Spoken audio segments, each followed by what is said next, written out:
Hey guys, যদিহে পোনপ্ৰথমবাৰৰ বাবে আমাৰ চেনেলটো চাই আছে, প্লিজ চেনেলটো ছাবস্ক্ৰাইব কৰি কাষতে থকা বেল আইকনটো প্ৰেছ কৰি অল কৰি দিবলৈ নাপাহৰিব। জনপ্ৰিয় অভিনেত্ৰী জুপিতৰা ভূঞা বিবাহ বিচ্ছেদৰ পাছতেই এইবাৰ পুনৰ বিবাহ বিচ্ছেদ হ'ল জনপ্ৰিয় অভিনেত্ৰী শিল্পী শিখাৰ। বৰ্তমান ৰেঙনি টিভিত সম্প্ৰচাৰিত হৈ থকা আৱেগ বৰষা নামৰ ধাৰাবাহিকখনত অভিনয় কৰি আছে জিমনি চৰিত্ৰত। জিমনি চৰিত্ৰত অভিনয় কৰা শিল্পী শিখাৰ ৰিয়েল লাইফত স্বামীৰ সৈতে কিয় বিবাহ বিচ্ছেদ হ'ল সবিশেষ জানিব পাৰিব আজি এই ভিডিঅ'টোৰ মাধ্যমেৰে। গতিকে ভিডিঅ'টো অলপো স্কিপ নকৰাকৈ শেষলৈকে চাই থাকিব বুলি আশা কৰিলোঁ। এটা ইণ্টাৰভিউত শিল্পী শিখাই কয় যে বৰ্তমান তেওঁ স্বামীৰ লগত নাথাকে।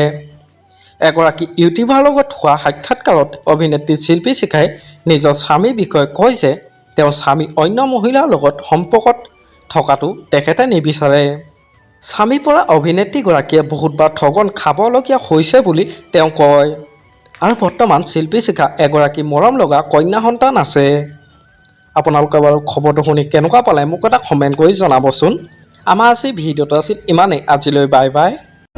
মৰম সানি দিম তোমাৰে দেহত, সপোনত আঁকি দিম প্ৰতি পদকত, ইয়াৰে কোণত ভৈৰম তোমাৰে দিঠত।